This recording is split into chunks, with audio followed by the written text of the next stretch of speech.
प्रिय श्रोताओं, आप देख ही रहे हैं कि एलिज़र बेन यहूद और डेबोरा के जीवन में नित नए संकट आते ही रहते हैं। बेन जियोन को इस तरह ज्वर में कांपते हुए देखकर डेबोरा व्याकुल हो रही है।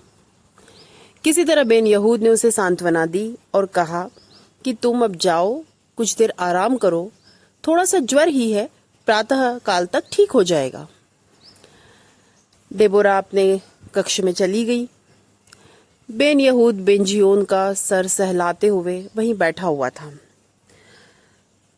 थोड़ी ही देर बाद बेन यहूद जोर जोर से चिल्लाया, डेबोरा डेबोरा जल्दी आओ। डेबोरा को लगा क्या अनिष्ट हो गया। वह दौड़ती हुई अपने कमरे से आई। बेन यहूद ने कहा, देखो, बेन जियोन नींद में कुछ बोल रहा है। डेबोरा अवाक खड़ी थी और इस तरह से बेन यहूद की बात को सुनकर उसे थोड़ी सी हंसी आ गई। उसने कहा, इसमें ऐसी कौन सी बात हो गई कि आप इस तरह से चिल्लाए? बीमार लोग तो इस प्रकार सपने में बोलते ही हैं, इसमें क्या विशेष हो गया? बेन यहूद ने कहा, नहीं, यहाँ आओ, तुम ध्यान से सुनो। उसने पुत्र के मुख के पास डेबोरा का कान किया और कहा, अब सुनो, ये क्या बोल रहा है? डेबोरा ने कहा, कुछ अस्पष्ट सा बोल रहा है। बेन यहूद ने कहा, नहीं, बेन जियोन अरबी भाषा में कुछ बोल रहा है। बेन यहूद क्रोध में कांपते हुए खड़ा हो गया और उसने डेबोरा से कहा, सुना, अपने प्रिय पुत्र के वचन तुमने सुन लिए? 2000 वर्षों के बाद जन्मे सर्वप्रथम हिब्रू भाषा भाषी शिशु के इस तरह के अरबी भाषा में वचन तुम्हारे कानों में जा रहे हैं या नहीं? डेबोरा, मेरे सारे प्रयत्न विफल हो गए। मैं हार गया। भारी उद्वेग के कारण बेन यहूद कांप रहा था। डेबोरा को समझ में नहीं आ रहा था कि पुत्र की सेवा करूं या पति को सांत्वना दूं। वह इस परिस्थिति को समझने में असमर्थ थी, इसलिए स्तब्ध सी खड़ी थी। वह रात बड़ी कठिनाई से बीती। एलिज़र बेन यहूद की बेचैनी समाप्त नहीं हो रही थी। सुबह उसे शांत करते हुए डेबोरा बोली, प्रिय, क्यों निरर्थक सोच रहे हैं आप? ऐसे तेज बुखार की स्थिति में क्या किसी की बुद्धि खुद के नियंत्रण में रहती है? बेन जियोन खुद भी नहीं जानता कि वह अरबी भाषा में बोल रहा है और जागृत अवस्था में तो वह हिब्रू भाषा ही बोलता है। फिर से बेन यहूद क्रुद्ध हो गया और उसने कहा, यही तो मेरी चिंता है। पुत्र जागृत अवस्था में तो हिब्रू भाषा बोलता है और सपने में अरबी भाषा। इसका क्या मतलब है? वह बुद्धि का प्रयोग करके, कोशिश करके हिब्रू भाषा बोलता है। जागृत और स्वप्न अवस्था में तो मन से वह इस भाषा को नहीं चाहता है, इसे द्वेष करता है। इसीलिए तो नींद में, सपने में उसके मुख से अन्य भाषा निकली। अफसोस, इतने वर्षों में उसे सभी से मिलने का अवसर देकर मैंने गलती की। खराब मित्रों ने उसका मन दूषित कर दिया है, उसकी भाषा को प्रदूषित कर दिया है। अब मैं यहाँ नहीं रुकूंगा, हम शीघ्र ही जेरूसलेम नगर लौट जाएंगे। मैं फिर से बेन जियोन को उसी वातावरण में पालूंगा जहां वह केवल हिब्रू भाषा सुने। भले वह इसे कारावास समझे या अपने आप को बंधक समझे, लेकिन मैं उसकी भाषा में प्रदूषण नहीं होने दूंगा। यह सब सुनकर डेबोरा चुप हो गई। 3-4 दिनों में धीरे धीरे बेन जियोन स्वस्थ हुआ। तब उसने यह सुना कि हमें यहाँ से जल्द ही लौटना है। उसने आश्चर्य से अपनी माँ से कहा, माँ, पहले तो हमारी योजना थी कि हम यहाँ 2 महीने तक रहेंगे। अभी तो 1 महीना भी नहीं बीता है और यहाँ हम कितने आनंद से रह रहे हैं। अभी क्यों लौटना है? डेबोरा ने कहा, वह तो ठीक है बेटा, पर यह तुम्हारे पिता का निर्णय है। अब बेन जियोन क्रोध में भर गया। खड़े होकर उसने कहा, मैं जानता हूँ कि यह उन्हीं का निर्णय है। वे हमेशा सबके मालिक की तरह व्यवहार करते हैं। उनको जो पसंद है वही तय करते हैं और हम लोगों पर थोप देते हैं। बेंजियोन जानता था कि पिता के निर्णय का माता कभी भी विरोध नहीं कर सकती, फिर उसके विरोध की तो कोई गिनती ही नहीं है। लेकिन फिर भी उसके मन में जो कुछ आया उसने अपनी माता को कह दिया। अंततः वापसी यात्रा का दिन भी निश्चित हो गया। सामान बांधना शुरू कर दिया गया। जाने के पहले बेंजियोन ने माँ से पूछा, जाना निश्चित ही है? ठीक है, क्या आज अंतिम बार मैं अपने मित्रों से मिलकर आ जाऊं? डेबोरा ने कहा, ठीक है बेटा, चले जाओ, पर देर मत करना, क्योंकि तुम जानते हो कि अरबी भाषा में मित्रों से बात करना तुम्हारे पिताजी को बिल्कुल अच्छा नहीं लगता। बेंजियोन ने दुखी मन से कहा, ठीक है। ऐसा कहकर वहां से जाते हुए उसके मन में विचार आया कि मैं क्या करूं, मुझे कुछ कोशिश तो करना चाहिए। पिताजी की सर्वाधिकारी प्रवृत्ति का अब विरोध आवश्यक हो गया है। समुद्र के तट पर बेंजियोन को कई दिनों बाद देखकर अबू हमीस प्रसन्न हो गया। लोलिक भी वहीं था। उन दोनों के मन में बेंजियोन के स्वास्थ्य के विषय में बड़ी चिंता भी थी। अबू हमीस ने कहा, मित्र, मैं एक कार्यक्रम का आयोजन करने वाला हूँ। आने वाले मंगलवार को हम फिर से समुद्र विहार करेंगे। बेंजियोन ने दुखी होकर कहा, लेकिन मैं नहीं आऊँगा। अबू हमीस बोला, किस लिए? समुद्र से डर गए? बेंजियोन ने कहा, नहीं, हम जेरूसलेम वापस जा रहे हैं। अबू हमीस ने कहा, क्यों? पहले तो तुमने कहा था कि तुम 2 महीनों तक रहोगे। तब बेंजियोन ने कहा, हाँ, सही था, पहले वैसा ही निश्चित था, किंतु अब मेरे पिताजी ने निर्णय किया है कि कल ही लौटना है। अबू हमीस ने पूछा, लेकिन ऐसा निर्णय क्यों? बेंजियोन ने कहा, भगवान ही जानता है, मैं तो नहीं जानता कि वह कब किस प्रकार का निर्णय करते हैं। हम तो बस इतना जानते हैं कि बिना कुछ कहे उनका निर्णय हमें मानना ही है। इस तरह से बेंजियोन ने अपने मन की पीड़ा को व्यक्त किया।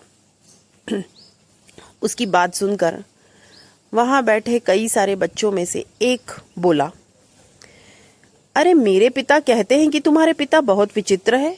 वे खुद जो पसंद करते हैं वही करते हैं और दूसरों से भी वही करने की और करवाने की इच्छा भी करते हैं। केवल इतना ही नहीं, दुराग्रही भी हैं, दूसरे बालक ने कहा। बेंजियोन के मन में पिता के विषय में जो जो विचार थे वे दूसरे बच्चे अपने मुख से कह रहे थे। एक और बालक बोला, कल मेरी माँ पिता से कह रही थी कि तुम्हारे पिता ने धनवान परिवार में जन्मी सुख से पली हुई कोमलांगी तुम्हारी माँ को राक्षस की तरह कष्ट दिया है। बेंजियोन ने सोचा, यह भी पूरी तरह सत्य ही कह रहा है। किसी और बालक ने कहा, मेरे पिता बोल रहे थे कि कुछ असंभव प्राप्त करने के लिए तुम्हारा पिता प्रयत्नशील है और वह खुद का जीवन तो नष्ट कर ही चुका है, साथ ही साथ अपने परिवार का और कई सारे यहूदियों के जीवन का भी नाश कर रहा है। खुद नष्ट होकर दूसरों का भी नाश देखना चाहता है। अबू हमीस ने कहा, अफसोस, अब क्या कर सकते हैं, अब तो तुम चले ही जाओगे। ऐसा कहकर अबू हमीस ने उस विषय को समाप्त किया। उसके बाद आधे घंटे तक वहां रुककर उन दोनों से विदा लेते हुए जब वह अपने घर की दिशा में जा रहा था, तब बेंजियोन सोच रहा था कि ये सारे बच्चे जो कुछ कह रहे थे वह सब कुछ ठीक ही था। उसने पीछे मुड़कर देखा कि वे बच्चे उसके पीछे पीछे आ रहे हैं। उनके घर भी नगर में ही थे, इसलिए वे भी धीरे धीरे उसके साथ ही हो लिए और उसके साथ चलने लगे। उन बच्चों के साथ बेंजियोन की बातचीत चालू हो गई। बेंजियोन को देखते हुए एक बालक बोला, मेरे घर वाले बोल रहे थे कि तुम्हारे घर सप्ताह में 2-3 दिन तक तो उपवास ही करना पड़ता है, तुम लोगों को खाने के लिए भी नहीं मिलता। क्या यह सच है? सच होते हुए भी बेंजियोन इस बात को स्वीकार कैसे करता? वह चुपचाप आंखें नीचे झुकाए हुए चलता रहा। दूसरे बच्चे ने पूछा, तुम्हारी माता की तबीयत जब तब बिगड़ती रहती है, उसमें भी तुम्हारे पिता का बुरा व्यवहार ही कारण है, ऐसा मेरे घर के लोग बात कर रहे थे। तभी तीसरे बालक ने आश्चर्य से पूछा, हाय, तुम्हारा पिता ऐसा दुष्ट है क्या? तभी दूसरा बच्चा बोला, दिन रात हिब्रू का जाप करते हुए वह यह भी नहीं सोचता कि पत्नी पुत्र आदि जी भी रहे हैं या नहीं। यह सब सुनते हुए बेंजियोन का अंतरंग जैसे उबलने लगा। किसी बच्चे ने कहा, तुम अपने दुष्ट पिता का विरोध क्यों नहीं करते? तब सभी बच्चे मिलकर कहने लगे, सही तो है, तुम ये सब क्यों सहन कर रहे हो? तुम्हें उसका विरोध करना चाहिए, अब तुम बहुत छोटे नहीं हो। सब सुनते सुनते अंततः बेंजियोन के मुख से निकल गया, ठीक है, मुझे बदला लेना चाहिए, अपने दुष्ट पिता का विरोध करना चाहिए, आज ही, अभी ही, देरी क्यों? क्या तुम सब मेरे साथ हो? बच्चे तो इसी क्षण की प्रतीक्षा में थे। उन्होंने घोषणा करी, हाँ हाँ, हम सब तुम्हारे साथ हैं।